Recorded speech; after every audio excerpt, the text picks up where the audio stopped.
Éric Collier, bonjour. C'est un plaisir de pouvoir échanger avec toi autour de ton parcours et de ta vision du milieu du Tai Chi Chuan et des arts chinois du corps en général, donc, vu depuis la Belgique, mais aussi, bon, tu as aussi beaucoup été en France, donc de voir un peu ensemble comment, depuis les années 80, le milieu s'est développé, s'est transformé, donc sur, disons, 35 ans à peu près de vie, d'expérience. Donc Éric Collier, cet entretien se fait dans le cadre d'un programme de recherche sur socio-anthropologie avec une dimension aussi historique, donc des arts chinois du corps en France, qui est mené par l'Institut des arts chinois du corps et l'Université de Grenoble notamment. Et donc c'est tout à fait intéressant de t'avoir, de pouvoir avoir le plaisir d'échanger avec toi là-dessus, puisque voilà, donc toi tu es quand même à l'origine d'une belle structure associative en Belgique qui s'est développée sur la longue durée, et toi-même voilà, tu peux témoigner de l'évolution du milieu. Donc un petit peu, on peut commencer par le commencement. Donc en fait, toi, quand tu as découvert le Tai Chi Chuan, quel était un peu le contexte de l'époque, donc dans les années 80, comment c'était organisé, qu'est-ce qu'il y avait comme offre de disponible en Belgique et en France à cette époque-là? Donc j'ai commencé au début des années 80, et on dirait par hasard. Et puis avec un peu de recul, il y en a qui disent dans la vie il n'y a pas de hasard, il n'y a que des rendez-vous. Et donc je venais du sport de compétition, j'avais fait de l'athlétisme dans l'équipe nationale belge. Et vers l'âge de 15 ans, j'avais aussi un début d'attirance pour les pratiques et les spiritualités d'Extrême-Orient, mais à ce moment-là comme une sorte de pratique d'entraînement mental. Donc j'avais pratiqué du yoga et de la méditation dès l'âge de 15 ans. Et à un moment donné, même avec ça, même avec le physique, même avec les vitamines, je ne prenais pas les produits qu'il fallait en sport. Et donc pour moi, ça n'avait pas de sens. Et donc juste après, j'ai découvert le Tai Chi Chuan. Je sentais que j'avais besoin de pratiquer un exercice physique. Ça faisait partie de ma nature. Et là, ça m'offrait l'opportunité de pouvoir le continuer très âgé sans régresser chaque année comme dans un sport classique. Et donc j'ai découvert ça, c'était un cours qui était réservé aux étudiants en art dramatique, mais comme il y avait, c'était pas connu, donc il y avait trop peu d'élèves, donc c'était ouvert au public. Et donc c'est comme ça que j'ai découvert pendant quelques mois. Et puis le prof n'est plus venu parce que même comme ça, il n'y avait pas assez d'élèves. Et donc elle m'a aiguillé vers son professeur à Bruxelles, qui était un Américain, qui avait une des grosses écoles en Belgique à ce moment-là. Et ça dépendait d'un expert chinois qui était à Londres. Et donc quand je suis arrivé dans le cours, j'avais un peu plus de 20 ans et j'étais de loin le plus jeune.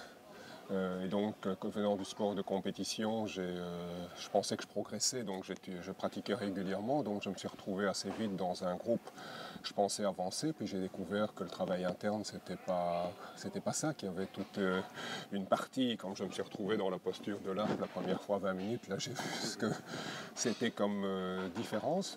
Et donc, dans ce moment-là, c'était juste des petits groupes. Et il y avait l'avantage qu'il y avait un peu moins de marketing, un peu moins de communication. Donc on avait l'impression qu'on rentrait plus vite dans les choses, on posait des questions, ceux qui étaient là répondaient sans détour. Ce qui je trouvais un peu limitatif à l'époque, c'est j'ai pratiqué là-bas quelques années à Bruxelles, puis mon professeur est parti en Angleterre, donc j'ai travaillé en Angleterre avec lui, en Hollande aussi avec d'autres, et pas mal en France avec un Chinois qui s'appelait Wan Weigo et qui était le responsable technique de l'équipe de France à ce moment-là. Donc pendant quelques années, j'ai voyagé dans les pays limitrophes.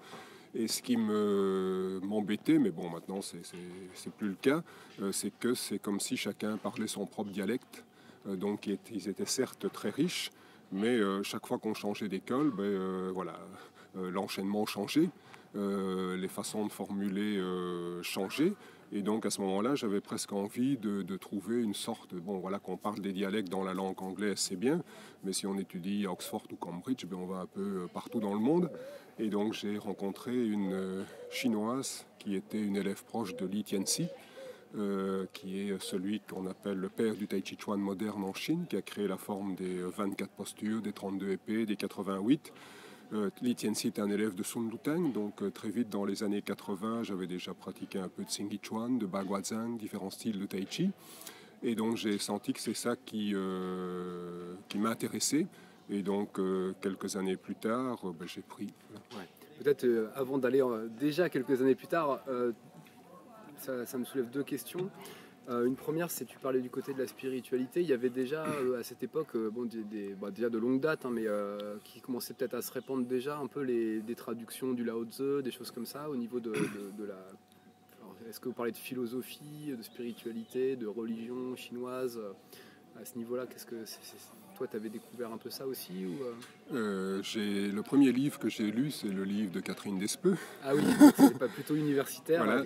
Et puis mon donc, prof sur le Tai Chi Chuan. Voilà, ouais. Tai Chi Chuan, art martial, art de longue vie. Et puis mon prof qui est américain, donc le cours était en anglais.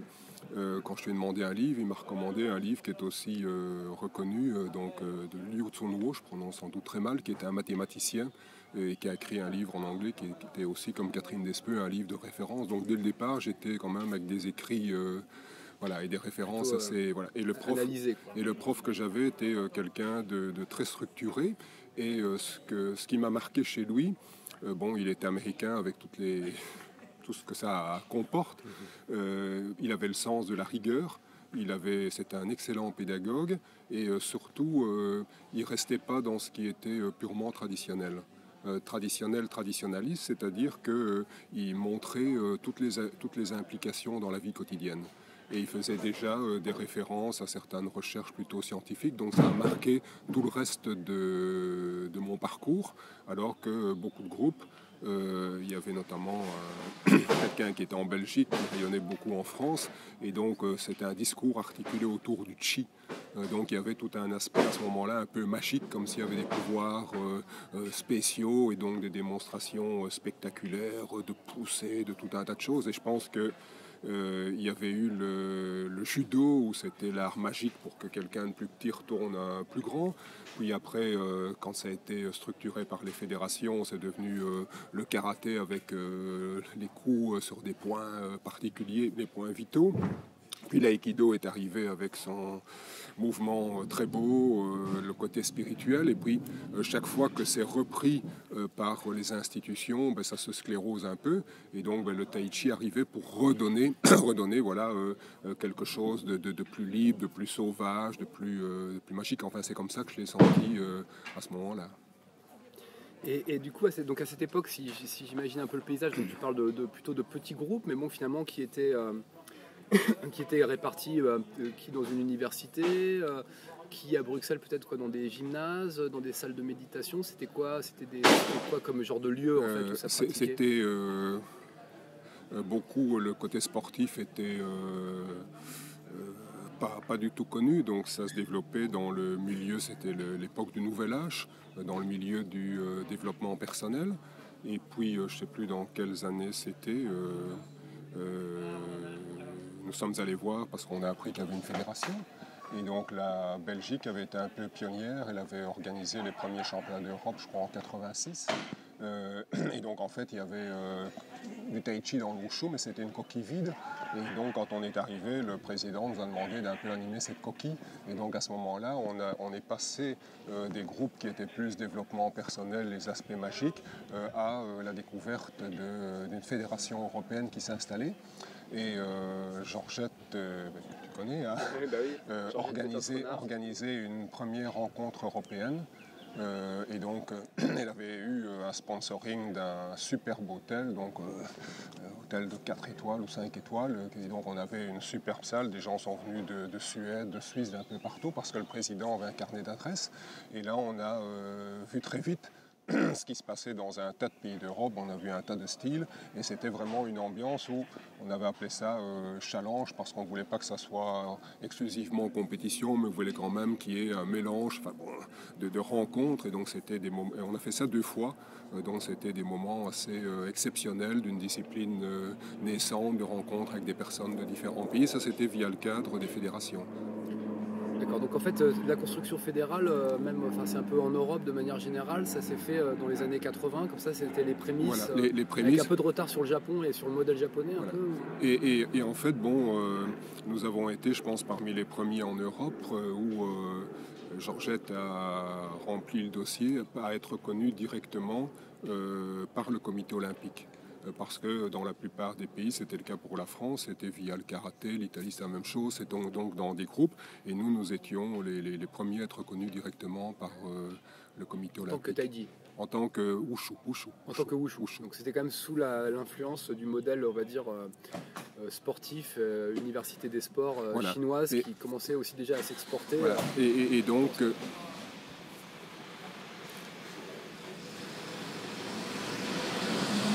Il y aura une petite coupe à faire là. Je reprends sur le modèle sport. Oui, oui.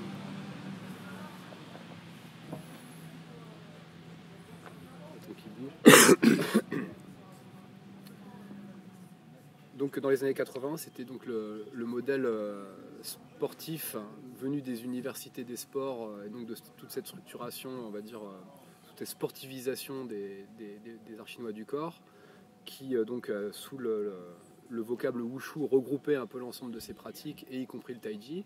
Est-ce que aussi le qigong à l'époque déjà non, il n'y avait pas de beaucoup. Le qigong était moins connu et donc il y avait le wushu sportif. Et donc pour nous, on a vraiment adhéré à ce projet parce que bon, le wushu sportif pour les jeunes qui avaient envie de s'exprimer, c'était toujours quelque chose qui nous semblait très intéressant. Il y avait aussi des personnes, pas tous, mais de quartiers un peu difficiles, et donc le Santa, donc le combat libre, était une façon aussi de canaliser, apprendre un jeune à dire bonjour, avoir un certain respect des règles. Et puis pour les plus âgés, il y avait le Tai Chi, donc ça me paraissait un projet complet avec une racine commune. Donc nous, on a adhéré à ce projet-là. Super. Et du coup, donc il y avait quand même, donc déjà comme tu parlais d'une équipe de France, de Fédé, etc. Et du point de vue du grand public, en fait, quand, je sais pas, quand par exemple tu pratiquais quelque part ou que tu parlais de ça à des gens qui connaissaient pas, c'était, je pense, beaucoup moins connu qu'aujourd'hui. C'était quoi un peu le feeling du grand public par rapport à ces pratiques dans les années 80 ? Là, je vais reprendre quelqu'un qui a fait une thèse sur l'ésotérisme, Pierre Riffard. Il lui a fallu 10 ans pour trouver à Paris un directeur de thèse sur un sujet aussi scabreux. Il explique quelque chose que j'ai bien connu. Donc dans un premier temps, on parlait Tai Chi Chuan, et puis le grand public, ou même des connaissances, disait qu'est-ce que c'est de ça, et donc comme si on racontait quelque chose qui n'existait pas, comme si on était un peu dans le délire ou dans le fantasme. Donc c'était assez étonnant, ça n'existe pas, une sorte de déni. Puis après, on commençait à en parler un tout petit peu. Et donc, à ce moment-là, c'était chaque fois la plaisanterie, mais un peu de mauvais goût. Ah, tu fais encore ton taiki quoi? Enfin bon, et chaque fois, même s'ils savaient plus ou moins, ça y est. Donc, c'était un peu sous forme de dérision. Puis après, ça va plus loin, et donc les médias en parlent un peu plus, et d'où on a été pas mal interviewé par tout un tas de médias, la TV nationale, des gros médias, parce que bon, ça commençait à se connaître. Et puis à ce moment-là, c'est la récupération. Et donc, ça, c'est vers quelle époque, ça, ce tournant-là, tu dirais ça s'est fait la récupération dans les fins des années 90. Donc ça veut dire qu'à ce moment-là, ceux qui en riaient ou qui déniaient disaient oui, mais mon voisin fait ça aussi dans le jardin, et c'est lui qui allait m'expliquer ce que c'était. Donc à ce moment-là, bon, là, on fait un produit quelque part bas de gamme, commercialisé, tout le monde en fait, et donc tout le monde connaît ce que c'est. Et voilà, donc j'ai bien vécu toutes ces phases-là.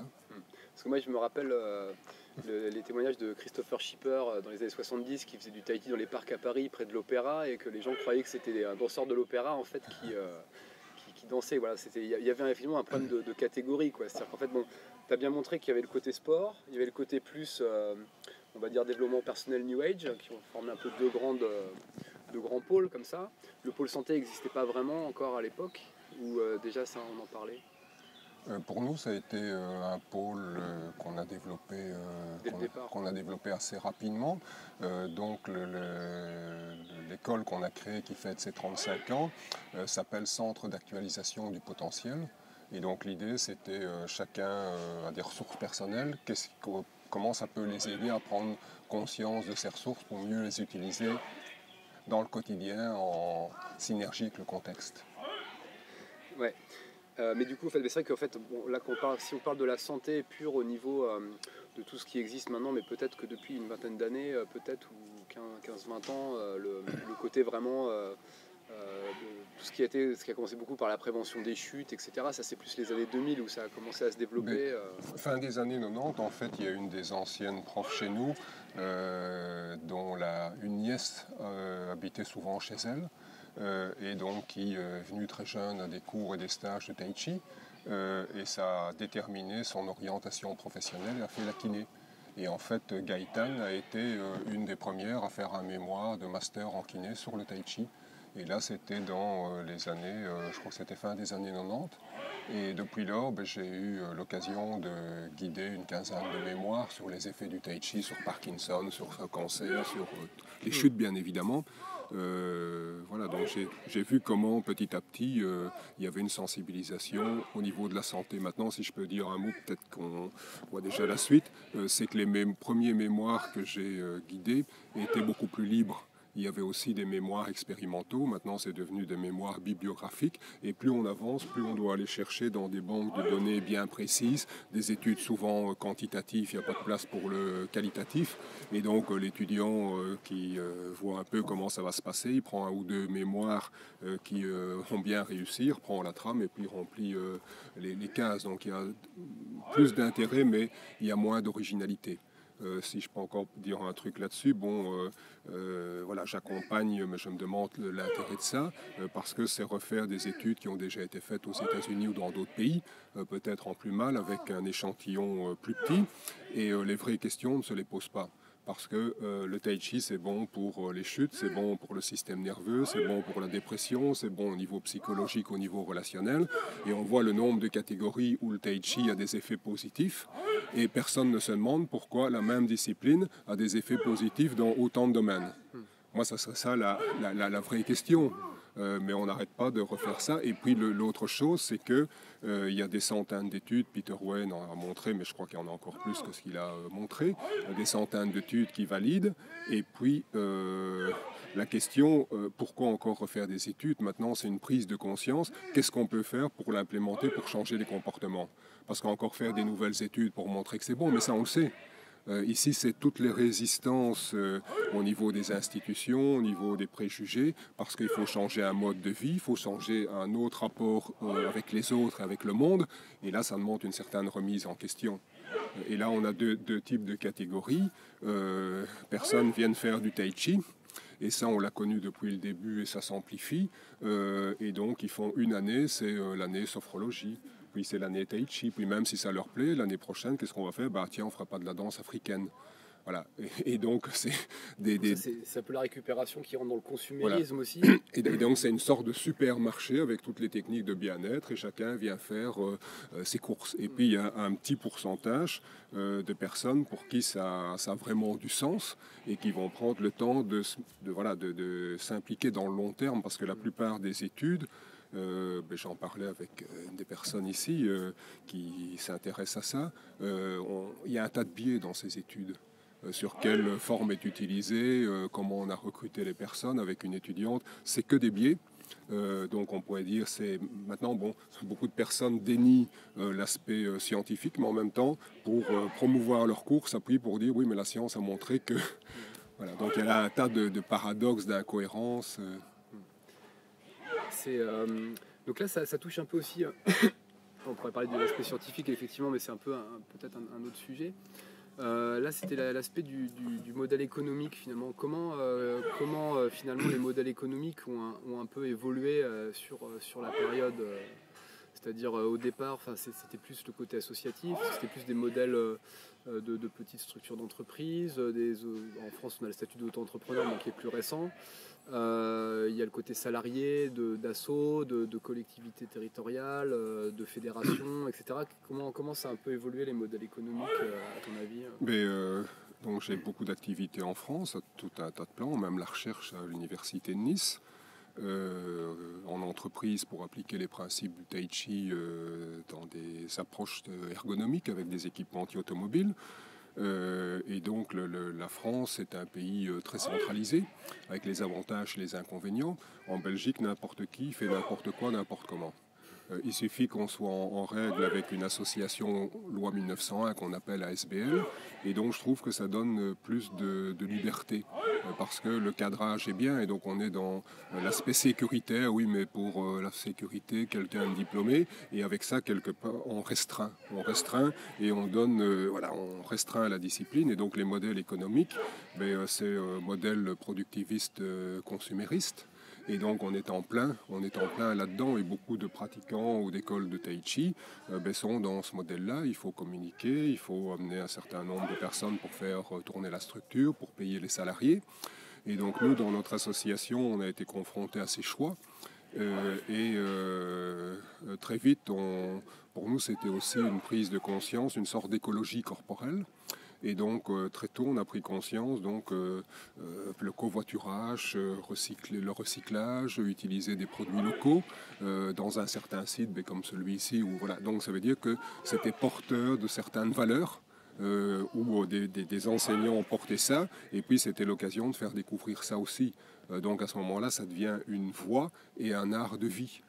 Maintenant, on est toujours avec une société où on est un peu schizophrène, parce qu'on a beau avoir ces idées-là et ces idéaux-là, on est tellement contaminé par cette façon de faire qu'en fait, même si on a envie de mettre ces idéaux-là, on se sent limité par l'ambiance et par toutes les structures. Et ces structures consuméristes saturent tous les espaces. Donc il y avait des espaces de liberté, des libertés interstitielles. Et puis plus j'avance, plus je me rends compte que ce système est en train de gagner et de restreindre les derniers espaces de liberté qu'on pouvait avoir. Donc à ce moment-là, pour moi, le Tai Chi, c'est aussi une de ses dimensions d'origine. C'est une capacité d'être conscient et de résister à certaines tendances monopolistiques. Et du coup, bien évidemment, ça c'est pas forcément le choix que tout le monde a fait. Toi, tu as fait ces choix-là et je te suis là-dessus. Mais comment tu as vu un peu là sur la trentaine, 30-40 ans, là, donc l'évolution? Est-ce qu'il y a un moment plus ces petits groupes, ils étaient déjà constitués en association, par exemple, ou dans les universités, les fédés ont...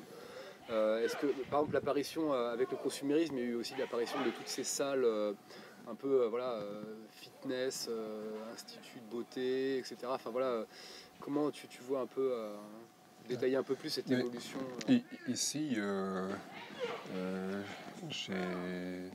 j'étais donc au moment de la fondation de la Fédération mondiale de Wushu, j'étais un des signataires, il y avait 2 signataires par pays. Puis j'étais un des participants au premier congrès mondial de Wushu à Rome en 93, 94, je n'ai plus de mémoire dans ces années-là. Et en fait, j'avais fait une proposition de communication, on m'avait dit non. Et puis la veille, on me dit il y a une place qui s'est libérée. Donc je suis intervenu avec juste une page, quelques notes, et puis tout le monde voulait ma communication. Et donc j'avais un peu livré ma propre vision. Ils ont tous dit oui, c'est très bien, parce que j'avais dit l'importance d'avoir aussi des reconnaissances institutionnelles et d'avoir des contacts et des recherches au niveau universitaire, d'avoir des liens avec le comité olympique, avec universités, institutions, et d'appliquer le tai chi aussi dans certains domaines de la vie quotidienne. Et puis, des années après, j'ai vu que c'est pas le chemin qui est pris. C'est pas le chemin qui est pris. Et donc, quand je vois le mindfulness ou que je vois yoga, comment mis le pied dans les institutions, dans toutes ces choses-là, dans les universités. Et nous, on est quelque part un peu à la traîne parce qu'on est resté dans nos querelles de clans et de chapelles. Et donc je discutais avec Jean-Jacques, avec des élèves de Jean-Jacques, et puis je leur dis, vous voyez comment le Qigong a fait une pénétration, nous avons un outil qui est exceptionnel, et il y a moins de pénétration parce que c'est des formes extrêmement longues, chacun reste dans ses costumes un peu pyjama chinois, et puis on reste dans les applications martiales où chacun veut montrer qu'il est le meilleur, et on ne cherche pas voilà, à montrer comment on peut appliquer ça dans d'autres domaines. Bon, voilà, moi j'ai fait le choix avec ma petite structure de faire ces choix-là. Maintenant, il semblerait, et ici l'enquête et tout ce qui est en train de se faire montre qu'il y en a d'autres qui sont dans cette prise de conscience, et j'en rencontre beaucoup ici au stage, et je m'en réjouis. Donc là, je constate qu'enfin, il y a peut-être quelque chose qui est en train de se mettre en route. Ça fait plaisir.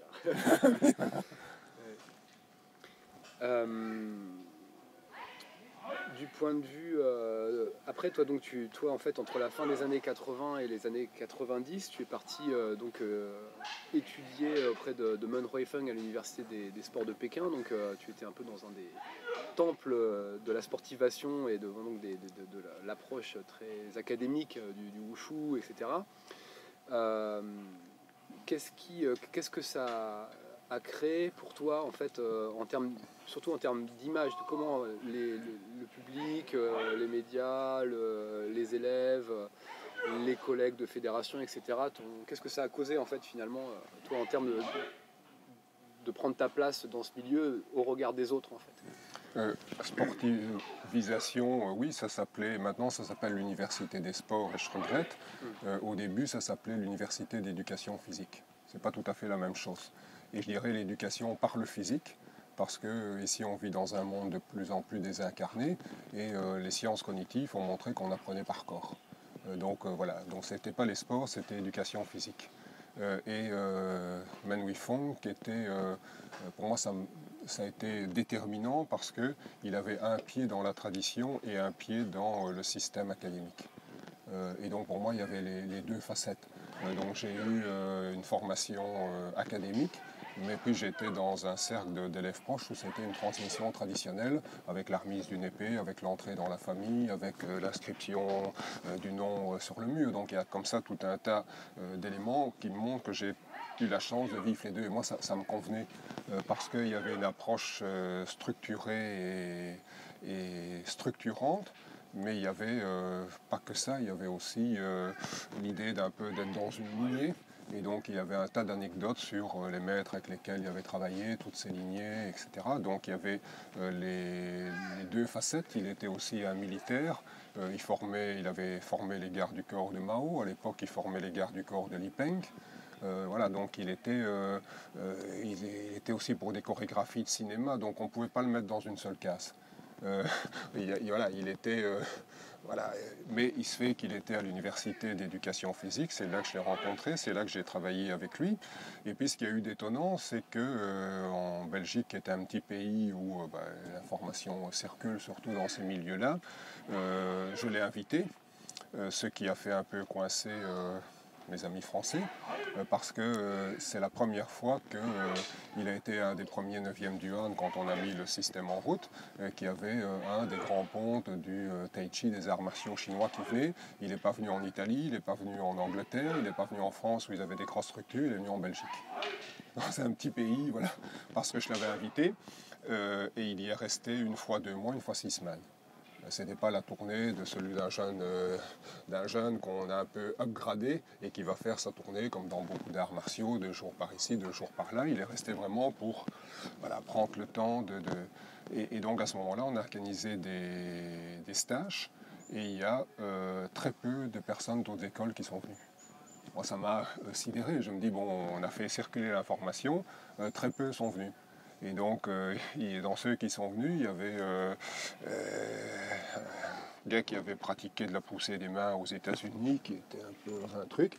Et puis Men Huifeng, qui était quand même, militaire, badji et tout le truc. Et puis, celui-là était venu tester Men Huifeng. Alors lui ne comprenait pas. Alors il demande de traduction, il dit qu'est-ce qu'il veut? Il veut que je lui casse le bras? Qu'est-ce qu'il veut? Moi je comprends pas. Qu'est-ce qu'il cherche? Voilà, donc il y avait cet aspect un peu comique, on en rigole maintenant. Et il y avait une dame qui était vraiment une des pionnières du Tai Chi Chuan en Belgique. Quand elle est décédée, ses enfants m'ont appelé pour dire un mot à la cérémonie funéraire et funèbre.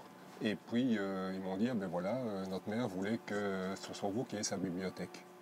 Donc c'était une des pionnières, mais elle était vraiment ouverte, vraiment intéressée, et elle est venue dans un esprit de découverte. Donc j'aurais pensé qu'il y aurait eu plus de personnes qui seraient venues, mais ceux qui sont venus pour réellement découvrir une autre approche, ça a été très très peu. Donc ça c'était une première constatation qui montrait bien que chacun était dans son clan, où ça me rappelle ici un système en France où des clans se sont réunis contre un groupe institutionnalisé, et en fait ils avaient des arrangements pour que, voilà, négociation pour que chaque clan ait un peu ce prof et ces trucs, voilà. Mais c'est pas un projet commun, ça. Ah oui. Et du coup, ça avait quand même aussi contribué un peu dans les médias, etc. Quand le Feng était venu. Les médias, on a eu un reportage dans Karaté Bushido. Ils sont venus, ils ont fait des super photos. On est allé à Paris. Malgré qu'il n'y avait pas eu d'invitation de la Fédération française, et on a été reçu dans le bois de Vincennes, l'Institut national des sports. Et donc là, on a été bien reçus, on a reçu un tas de cadeaux, de livres très particuliers sur les débuts de la biomécanique et tout. Ils ont fait un gros reportage sur Men Wei Feng, et c'était la première fois qu'ils faisaient un dossier très complet sur un expert étranger. Voilà, donc on a eu quand même ce type de contact. Et puis il y a eu, je ne sais plus si c'était la première fois qu'il est venu ou la deuxième fois qu'il est venu. Ça, c'était quelles années à peu près Il est venu une fois début des années 90 et puis une autre fois vers 95, un truc comme ça. Et donc la deuxième fois, il y avait une jeune journaliste et donc qui est en traduction. Et donc comme c'était quand même compliqué parce que à ce moment-là, c'était un traducteur, c'était la deuxième fois. La deuxième fois, c'était un traducteur gabonais. Luc Benza, que tu connais peut-être, qui vit là-bas en Chine depuis longtemps, qui a étudié à l'université d'éducation physique sport, qui était le premier non-chinois diplômé cursus complet. Et donc Luc traduisait, et donc on avait préparé Men Wei Feng pour l'entretien, parce qu'il venait quand même d'un régime différent, culturellement différent, donc on savait bien les journalistes. Et puis à un moment donné, la jeune journaliste le met à l'aise, et il parle, et puis elle vient avec un truc pour aborder l'aspect martial, et là il lâche quelque chose parce que c'est quelqu'un qui boit pas, qui buvait pas, mais sauf que quand il y avait une réception, il buvait un peu d'alcool chinois et puis il se mettait à chanter l'opéra chinois.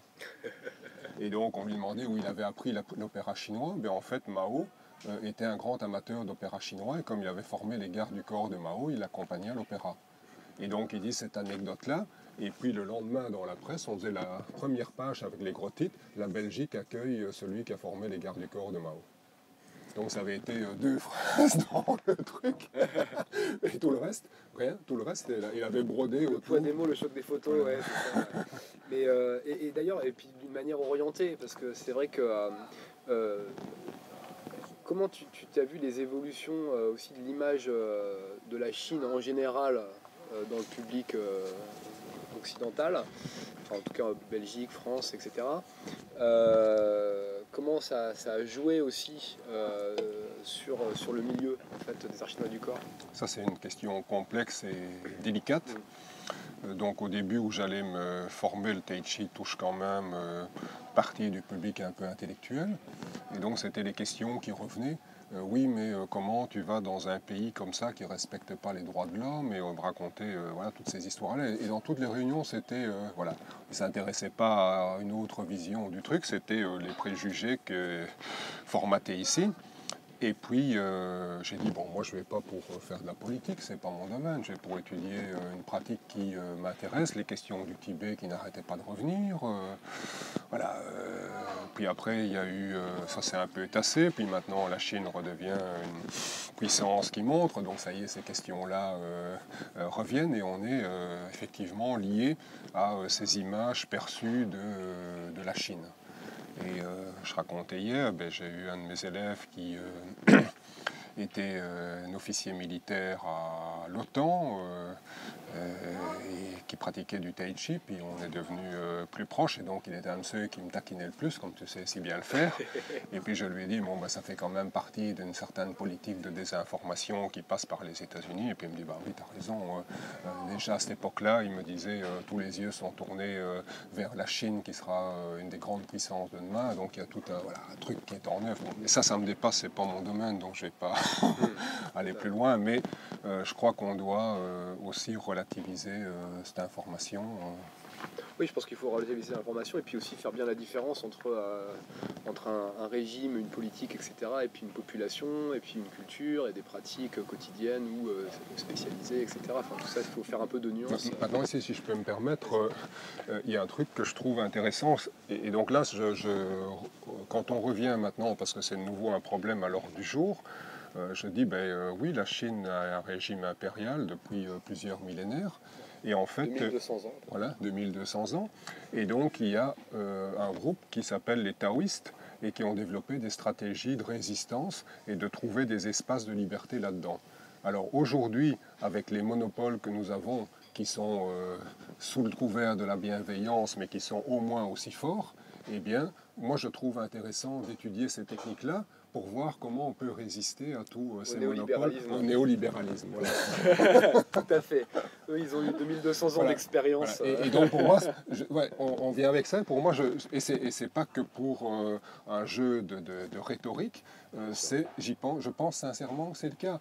Eux ont pu résister. Alors nous, avec ce qu'on vit ici, je pense qu'on a tout intérêt à étudier ça pour voir comment, par une prise de conscience, par une certaine perception de l'imagination et la colonisation de nos imaginaires, comment on peut décoder ça, toute l'économie de l'attention, comment on veut nous pomper notre attention. Mais on travaille sur tous ces aspects-là. Comment on est figé dans nos corps et comment on est figé dans nos pensées. Voilà, le biopouvoir de Foucault, comment on va sortir de ce biopouvoir par des techniques de libération du corps et de l'esprit. C'est tout à fait. Ça revient à la question de la récupération dont tu parlais tout à l'heure, effectivement, sur un mode un peu de féérisation, de consumérisme, de prétendue liberté de choix, de style de vie, etc. En fait, il y a toujours des modèles sous-jacents qui nous emprisonnent, effectivement. Et ça revient aussi du coup à la question de la santé. Non moins la santé peut-être là directement, en tout cas sur le plan vraiment, on va dire, biomédical du corps matière, mais aussi voilà, la santé psychosociale, on pourrait dire, où là les SHS ont tout leur apport à faire. Mais ici, il y a, et donc c'était un des points qui était soulevé par Bernard Andrieux, philosophe du corps à Paris, avec qui j'ai eu pas mal de collaborations. Et donc on voit se mettre en œuvre aussi, sous le couvert de la bienveillance, d'un nouvel hygiénisme. Et ça, je pense qu'il faut être très prudent par rapport à ça, où on veut faire rentrer les personnes dans tout un tas de normes. Voilà. Et donc c'est cette capacité de mettre ça en exergue, de pouvoir prendre de la distance par rapport à ça. La santé, quand tu es venu à Mons il y a quelques années, j'avais un mois de carte blanche dans une grosse exposition autour de la Chine, et donc j'avais consacré un week-end sur la santé. Et donc il y a des praticiens de santé qui sont venus, mais il y a une de nos plus anciennes pratiquantes qui est très impliquée dans l'écologie. Et donc je voulais mettre ça en avant. Elle me dit, mais pourquoi l'écologie, la santé? Et donc dans mon labo, on a travaillé sur la santé intégrative. Donc la santé, au départ, sont des méthodes alternatives, des méthodes parallèles. Donc ce n'est pas la géométrie très spécialisée où des parallèles ont des points d'intersection. Donc c'est les droites parallèles où il n'y a aucun point de rencontre. Puis après, c'est devenu les médecines alternatives. On est déçu, on ne trouve pas, donc on cherche une alternative. Puis j'étais dans les médecines complémentaires, ça me plaisait déjà beaucoup mieux. Et là, les médecines intégratives, c'est intégrer dans une même démarche les pratiques scientifiques et les pratiques holistiques. Et donc à Nice, au labo, on travaille avec la faculté de médecine là-dessus. Et les pratiques de conscience du corps sont importantes parce que dans la santé, il y a deux choses qu'ils avaient oubliées aux États-Unis. Il y a quelques décennies, c'est eux qui dépensaient le plus d'argent pour la santé. Ils étaient classés 50e au monde. Et donc ils avaient oublié deux choses, c'est l'importance de l'environnement et l'importance du mode de vie. Et donc, qu'est-ce qui permet de mieux agir sur ces deux facteurs-là sont les pratiques de conscience du corps, tout ce que tu dis, là, voilà, tai chi, qigong, yoga, on peut ajouter hypnose. Donc, toutes ces pratiques-là ont un impact pour prendre conscience, changer le mode de vie et comprendre nos rapports à l'environnement. Et donc, je ne pense pas qu'on puisse... Et donc là, le tai chi, c'est bien le corps taoïste de Schipper, le corps humain, le corps social et le corps cosmique qui entrent en résonance. Et donc, quand on travaille sur l'un, on travaille sur les autres. Et je ne pense pas qu'on puisse être totalement en bonne santé quand le corps social souffre. Je ne pense pas qu'on peut être complètement en bonne santé, sauf si on est fermé dans sa bulle, quand au niveau de l'écologie, il y a des soucis qu'on connaît aujourd'hui sur le risque de collapsologie, sur voilà, tous ces risques d'effondrement. Dans sa bulle avec un respirateur et puis un filtre d'eau, c'est ça. Et donc, je pense que, voilà, il y a, pour moi, le tai chi est aussi une écologie profonde et qui a tous ces aspects-là qui sera à mettre en évidence, la santé sociale, la santé aussi au niveau de la terre qui est notre santé. Tout à fait. Oui, c'est important de resituer une perspective plus large, effectivement, qu'une vision très uniquement biologique, biomécanique du corps. On est toujours en relation avec d'autres humains, avec nous-mêmes à l'intérieur, avec l'air qu'on respire, l'environnement. Ça, c'est bon. Tu as vécu en Chine, c'est bien là le paradigme différent. Nous, on est dans un paradigme où on isole les éléments et on pense en isolant quelque chose qu'on va comprendre. En découpant un cadavre, on va comprendre la vie. et donc, la pensée chinoise, c'est une pensée de la relation. Et donc il y a Bitbol qui a bien compris ça, physicien quantique, philosophe, etc., qui explique que c'est en allant se ressourcer dans ces pratiques d'Orient qu'on va redécouvrir aussi ce qu'a découvert le quantique, une philosophie et une sagesse et une pratique de la relation, plutôt que de l'isolement et de la séparation. Oui, c'est tout à fait complémentaire aussi, ces deux approches très complémentaires. Merci beaucoup Eric. Est-ce que tu aurais quelque chose que tu souhaiterais ajouter un peu en conclusion qui pourrait alimenter donc, toutes nos réflexions sur l'adaptation des arts chinois du corps en France et en Belgique? Ce qui me semble important, et c'est pour moi ce que j'appelle une spirale de compréhension, une spirale herméneutique. Donc c'est avec le présent, on peut mieux comprendre le passé, avec le passé on peut mieux comprendre le présent. Si on veut savoir où on va, il faut savoir d'où on vient. Et aussi dans l'espace géographique, voilà, pour moi l'extrême-orient a été un détour. J'étais allé pour étudier une pratique, mais le fait d'y séjourner plus longtemps, ça m'a permis de découvrir, de relativiser, peut-être de mieux incorporer les valeurs occidentales. Donc une sorte de rite de passage, je suis dans un monde, je suis dans un autre monde, et puis je parviens à passer entre les deux. Et donc pour moi c'est ça l'important, et je terminerai par un philosophe un peu... Nietzsche. Féconder le passé pour construire le futur, que tel soit pour moi le présent. C'est une belle fin. Merci beaucoup Eric. Merci à tous. Merci beaucoup.